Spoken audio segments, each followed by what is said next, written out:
ಓಹ್ hi dear friends, ಸಂಯುಕ್ತ Karnataka digital ಚಾನಲ್ಗೆ welcome. ನನಗೂ ಗೊತ್ತು, ನಂತರನೇ ನೀವು ಕೂಡ ಟೈಮ್ ನೋಡ್ತಾ ಇರ್ತೀರ. ಯಾಕಂದರೆ ಇಂಡಿಯಾ ಆಮೇಲೆ ಸೌತ್ ಆಫ್ರಿಕಾ ನಡುವೆ ಒಂದು ಹಣಾಹಣಿ ನಡೀತಾ ಇದೆ ಇವತ್ತು.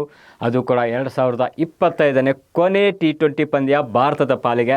ಈ ಒಂದು ಹೈ ಟೆನ್ಷನ್ ಮ್ಯಾಚ್ ಎಲ್ಲದಕ್ಕೂ ನೋಡೋಕ್ಕೆ ಕುತೂಹಲ ಇದ್ದೇ ಇರುತ್ತೆ. ಅದೇ ರೀತಿ ನಿಮಗೆಷ್ಟು ಕುತೂಹಲ ಇದೆಯೋ ಅಷ್ಟೇ ಟೆನ್ಷನ್ ಕೂಡ ನನಗೂ ಇದೆ. ಯಾಕಂದರೆ ಇವತ್ತು ನಾವು ಭಾರತ ಗೆದ್ದರೆ ನಾವು ಇಡೀ T20 ಸೀರೀಸನ್ನು ನಾವು ಗೆದ್ದಂಗೆ ಆಗ್ತೀವಿ. ಯಾಕಂದರೆ ಇದು ಯಾಕೆ ಇಷ್ಟೊಂದು ಇಂಪಾರ್ಟೆಂಟ್ ಅಂತ ಹೇಳ್ತೀವಿ, ಯಾಕಂದರೆ ಸೌತ್ ಆಫ್ರಿಕಾ ಎರಡು ವಿಚಾರದಲ್ಲಿ ಈಗಿನ ಮ್ಯಾಚಲ್ಲಿ ಅವರು ಸಮಬಲ ಸಾಧಿಸೋದಕ್ಕೆ ನೋಡ್ತಿರ್ತಾರೆ. ಯಾಕಂದರೆ ನಿಮಗೆ ಗೊತ್ತು, T20 ವರ್ಲ್ಡ್ ಕಪ್ ಫೈನಲಲ್ಲಿ ಸೌತ್ ಆಫ್ರಿಕಾ ಫೈನಲ್ ಮ್ಯಾಚಲ್ಲಿ ಸೋತಿತ್ತು. ಹಾಗಾಗಿ ಭಾರತ ಗೆದ್ದುಕೊಂಡಿತ್ತು. ಆ ಒಂದು ಸೇಡು ತೀರಿಸ್ಕೋಬೇಕಾದ್ರೆ ಈ T20 ಇದು ಮ್ಯಾಚನ್ನು ಅವರು ಗೆಲ್ಲೇಬೇಕಾಗುತ್ತೆ, ಸರಣಿ ಸಮಬಲಗೊಳಿಸ್ಬೇಕಾಗುತ್ತೆ. ಯಾಕೆ ಸಮಬಲಗೊಳಿಸಿದ್ರೆ ಅವ್ರಿಗೇನು ಖುಷಿ ಆಗುತ್ತಾ ಅಂದರೆ ನಿಜವೂ ಖುಷಿ ಆಗುತ್ತೆ. ಭಾರತವನ್ನು ಸೋಲಿಸಿ T20 ಸೀರೀಸನ್ನು ಗೆಲ್ಲೋದಿದೆಯಲ್ಲ, ಅದು ನಿಜಕ್ಕೂ ಅದ್ರ ಸಮಬಲಗೊಳಿಸೋದಿದೆಯಲ್ಲ, ಅದು ಗೆದ್ದಷ್ಟೇ ಆಗುತ್ತೆ. ಹಾಗಾಗಿನೇ ಇವತ್ತು ದಕ್ಷಿಣ ಆಫ್ರಿಕಾ ಅವರಿಗೆ ಈ ಮ್ಯಾಚು ಸಮಬಲಗೊಳಿಸೋದು ಅಷ್ಟೇ ಇಂಪಾರ್ಟೆಂಟ್ ಆಗಿದೆ. ಆದರೆ ನೀವು ಟೆನ್ಷನ್ ಪಡಬೇಡಿ, ಇವತ್ತು ಯಾರು ಗೆಲ್ತಾರೆ ಅಂತ ನಾನೇ ಹೇಳ್ತೀನಿ. ಯಾಕಂದರೆ ಇವತ್ತು ಪ್ರೆಡಿಕ್ಷನ್ ಮಾಡೋದು ಅಷ್ಟು ಸುಲಭ ಅಲ್ಲ, ಆದರೆ ಏನೆಲ್ಲ ಆಗ್ಬೋದು ಅಂತ ಕೂಡ ನಾನು ಹೇಳೋದಕ್ಕೆ ಸಾಧ್ಯ ಇದೆ. ಯಾಕಂದರೆ ಇವತ್ತಿನ ಮ್ಯಾಚ್ ನಡೀತಾ ಇರೋದು ಅಹ್ಮದಾಬಾದ್ನಲ್ಲಿ, ಏನು ನರೇಂದ್ರ ಮೋದಿ ಸ್ಟೇಡಿಯಂ ಅಂತ ಕರಿತೀವಿ. ಅದು ಇಡೀ ನಮ್ಮ ದೇಶದ ಅತಿ ದೊಡ್ಡ ಸ್ಟೇಡಿಯಂ. ಆದರೆ ಇಲ್ಲಿ ಸಾಕಷ್ಟು ಕಹಿ ಘಟನೆಗಳು ನಮ್ಮ ಭಾರತಕ್ಕಿರುವಂಥದ್ದು.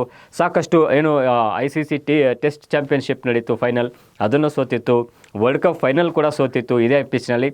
ಹಾಗಾಗಿ ಈ ಪಿಚ್ ನಮ್ಮ ಭಾರತಕ್ಕೆ ಅಷ್ಟೊಂದು ಹೇಳ್ಕೊಳ್ಳೋಷ್ಟು ಇದಾಗಲಿಲ್ಲ, ಲಾಭ ತಂದು ಕೊಡಲಿಲ್ಲ. ಆದರೂ ಈ ಪಿಚ್ನಲ್ಲಿ ಇವತ್ತು ಗೆದ್ದರೆ ನಿಜಕ್ಕೂ ಲಕ್ಷಾಂತರ ಮಂದಿ ತುಂಬ ಖುಷಿ ಪಡ್ತಾರೆ. ಯಾಕಂದರೆ ನಿಮಗೆ ಗೊತ್ತು, ಈ ಸ್ಟೇಡಿಯಂನಲ್ಲಿ 1,30,000 ಮಂದಿ ಕುತ್ಕೊಬೋದು. ಅಂದರೆ ನಾವು ಏನು ಚಿನ್ನಸ್ವಾಮಿ ಸ್ಟೇಡಿಯಂ ಏನಂತೀವಿ ಬೆಂಗಳೂರಿನಲ್ಲಿ, ಅದರ 5 ಪಟ್ಟು ಅಹ್ಮದಾಬಾದ್ನ ಈ ನರೇಂದ್ರ ಮೋದಿ ಸ್ಟೇಡಿಯಂ ಕಾಣಿಸುತ್ತೆ.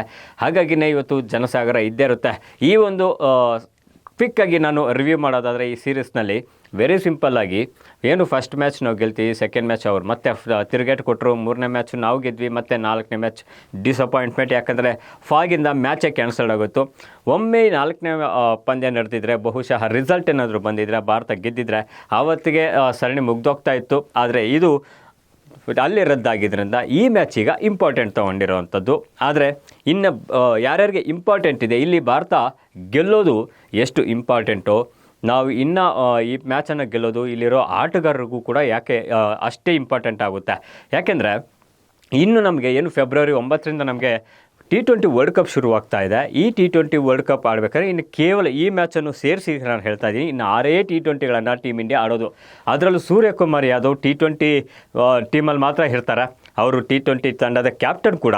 ಇವ್ರಿಗೆ ಇವತ್ತಿನ ಮ್ಯಾಚ್ ತುಂಬಾ ಇಂಪಾರ್ಟೆಂಟ್ ಆಗುತ್ತೆ. ಯಾಕಂದರೆ ವೈಸ್ ಕ್ಯಾಪ್ಟನ್ನು ಕೂಡ ಚೆನ್ನಾಗಿ ಆಡ್ತಿಲ್ಲ. ಯಾಕಪ್ಪ ಅವ್ರ ಬಗ್ಗೆ ಹೇಳಿಲ್ಲ ಅಂತ ಅಂದ್ಕೊಂಬೇಡಿ. ಯಾಕೆಂದರೆ ಶುಭ್ಮನ್ ಗಿಲ್ ಆಲ್ರೆಡಿ 3 ಫಾರ್ಮೆಟ್ಗಳಲ್ಲೂ ಆಡೋ ಪ್ಲೇಯರ್ ಆಗಿದ್ದಾರೆ. ಹಾಗಾಗಿ ಅವ್ರಿಗೆ ಅವಕಾಶಗಳು ಜಾಸ್ತಿ ಇದೆ T20 ವರ್ಲ್ಡ್ ಕಪ್ಗಿನ್ನ ಮುನ್ನ. ಆದರೆ ಸೂರ್ಯಕುಮಾರ್ಗೆ ಇನ್ನು ಉಳಿದಂಥ ಕೇವಲ ಬೆರಳೆಣಿಕೆ ಅಷ್ಟೇ ಪಂದ್ಯಗಳಿದೆ. ಈ ಇದರಲ್ಲಿ ಆಡಬೇಕಾಗುತ್ತೆ, ಅವರು ಫಾರ್ಮನ್ನು ಕಂಡುಕೋಬೇಕಾಗುತ್ತೆ. ಕಳೆದ 21 ಮ್ಯಾಚ್ಗಳಲ್ಲಿ ಅವರು ಒಂದೇ ಒಂದು ಅರ್ಧಶತಕ ಬಂದಿಲ್ಲ ಅನ್ನೋ ಒಂದು ಅಪವಾದ ಬರ್ತಾ ಇದೆ.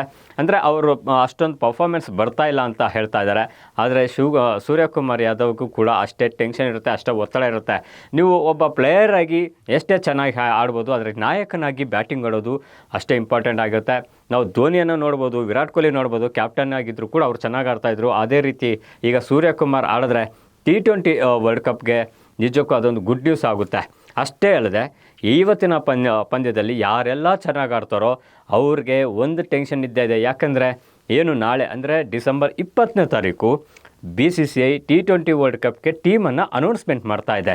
ಹಾಗಾಗಿ ಅಲ್ಲಿ ಸ್ಥಾನ ಪಡಿಬೇಕು ಅಂದರೆ ಇವತ್ತಿನ ಮ್ಯಾಚಲ್ಲಿ ಆಡಲೇಬೇಕಾಗುತ್ತೆ. ಹಾಗಾಗಿನೇ ಶುಭ್ಮನ್ ಗಿಲ್ ಇಲ್ಲಿ ಒಂದು ಕೆಲಸ ಮಾಡಿದ್ದಾರೆ. ಏನು ಅವ್ರಿಗೆ ಗಾಯ ಅಂತ ಇದಾಗಿತ್ತು 4ನೇ ಪಂದ್ಯದಲ್ಲಿ, ಮತ್ತೆ ಆಡೋದಕ್ಕೆ ರೆಡಿಯಾಗಿದ್ದಾರೆ ಅಂತ ಕೇಳಿ ಬಂದಿದೆ. ಅಷ್ಟೇ ಅಲ್ಲ, ಜಸ್ಪ್ರೀತ್ ಬುಮ್ರಾ ಕೂಡ ಅವರು ಏನು ವಿಶ್ರಾಂತಿ ತೊಗೊತೀವಿ ಅಂತ ಹೇಳೋಗಿದ್ರು, ಮತ್ತೆ ಅಹ್ಮದಾಬಾದ್ಗೆ ವಾಪಸ್ ಬಂದಿದ್ದಾರೆ ಅಂತ ಕೇಳ್ಪಟ್ಟಿವಿ. ಅಂದರೆ ಇಲ್ಲಿ ಒಂದು ಇಂಟೆನ್ಷನ್ ತುಂಬ ಚೆನ್ನಾಗಿ ಕಾಣಿಸ್ತಾ ಇದೆ. ಈ ನಾಳೆ ಏನು ಪ್ರಕಟ ಆಗುತ್ತೆ T20 ವರ್ಲ್ಡ್ ಕಪ್ಗೆ ಟೀಮ್, ಈ ಇದರಲ್ಲಿ ಜಾಗ ಪಡಿಬೇಕು ಅಂದರೆ ಇವತ್ತಿನ ಮ್ಯಾಚಲ್ಲಿ ಎಲ್ಲರೂ ಆಡಲೇಬೇಕಾಗುತ್ತೆ, ತುಂಬ ಚೆನ್ನಾಗಿ ಆಡಬೇಕಾಗುತ್ತೆ. ಒಮ್ಮೆ ಇದೇ ರೀತಿ ಏನಾದರೂ ಶುಭ್ಮನ್ ಗಿಲ್ ಆಡಿದ್ರೆ ಬ್ಯಾಡ್ ನ್ಯೂಸ್ ಬರೋದು ಸಂಜು ಸ್ಯಾಮ್ಸನ್ಗೆ. ಯಾಕೆಂದರೆ ಸಂಜು ಸ್ಯಾಮ್ಸನ್ 4ನೇ ಮ್ಯಾಚಲ್ಲೂ ಅವ್ರಿಗೆ ಚಾನ್ಸ್ ಸಿಕ್ಕಿತ್ತು, ಬಟ್ ಮ್ಯಾಚ್ ರಿಸಲ್ಟ್ ಕಾಣಲಿಲ್ಲ. ಹಾಗಾಗಿ ಅವ್ರಿಗೆ ಬ್ಯಾಟಿಂಗ್ ಅವಕಾಶ ಸಿಗಲಿಲ್ಲ. ವಿಕೆಟ್ ಕೀಪಿಂಗ್ ಮಾಡೋಕ್ಕೆ ಚಾನ್ಸ್ ಸಿಗ್ತಾ ಇಲ್ಲ. ಹಾಗಾಗಿನೇ ಸಂಜು ಸ್ಯಾಮ್ಸನ್ಗೆ ಸ್ಥಾನ ಕೈತಪ್ಪಿ ಹೋಗ್ಬೋದು, ಈ ಒಂದು ಟೆನ್ಷನ್ ಕೂಡ ಇದೆ. ಆದರೆ ಇನ್ನು ಉಳಿದಂತೆ ನಿಜವಲ್ಲೂ ಹೇಳಬೇಕಾದ್ರೆ ಹರ್ಷದೀಪ್ ಬಗ್ಗೆ ನನಗೆ ತುಂಬ ಇದಿದೆ. ಯಾಕಂದರೆ ಆಲ್ರೆಡಿ ಲೀಡಿಂಗ್ ವಿಕೆಟ್ ಟೇಕರ್ ಅವರು ಈ ಒಂದು T20 ಫಾರ್ಮೆಟಲ್ಲಿ ಇಂಡಿಯಾದ ಪರ. ಹಾಗಾಗಿಯೇ ಅವ್ರಿಗೆ ನೆಕ್ಸ್ಟ್ ನಾಳೆ ಕೂಡ ಏನು ಇದಾಗುತ್ತೆ ಮ್ಯಾಚ್, ಅಂದರೆ BCCI ಏನು ಅವ್ರಿಗೆ ಟೀಮನ್ನು ಅನೌನ್ಸ್ಮೆಂಟ್ ಮಾಡ್ತಾರೆ, ಇದರಲ್ಲಿ ಹರ್ಷದೀಪ್ ಸಿಂಗ್ ಇದ್ದೇ ಇರ್ತಾರೆ, ಹಾಗೆ ಹಾರ್ದಿಕ್ ಪಾಂಡ್ಯ ಅವರೆಲ್ಲ ಇದ್ದೇ ಇರ್ತಾರೆ. ಆದರೆ ಇಲ್ಲಿ ಮೊದಲೇ ಸ್ಥಾನದಲ್ಲಿ ಏನು ಕಾಣಿಸ್ಕೊತಾ ಇದ್ದಾರೆ, ಅವ್ರಿಗೂ ಕೂಡ ಇಲ್ಲಿ ಟೆನ್ಷನ್ ಇದೆ. ಯಾಕಂದರೆ ಯಶಸ್ವಿ ಜೈಸ್ವಾಲ್ ಎಲ್ಲ ಇದರಲ್ಲೂ ಆಡ್ಬೋದಾಗಿದ್ರು ಕೂಡ ಇಲ್ಲಿ ಅಭಿಷೇಕ್ ಶರ್ಮಾವನ್ನು T20 ಫಾರ್ಮೆಟಲ್ಲಿ ನೋಡ್ತಾ ಇದ್ದೀವಿ. ಹಾಗಾಗಿನೇ ಇಲ್ಲಿ ಏನು ಮೊದಲ ಒಂದು ಆರಂಭಿಕ ಸ್ಥಾನದಲ್ಲಿ ಯಾರೆಲ್ಲ ಕಾಣಿಸ್ಕೋಬೇಕು ಅಂದರೆ ಇವತ್ತಿನ ಮ್ಯಾಚಲ್ಲಿ ತುಂಬ ಚೆನ್ನಾಗಿ ಆಡಬೇಕಾಗುತ್ತೆ.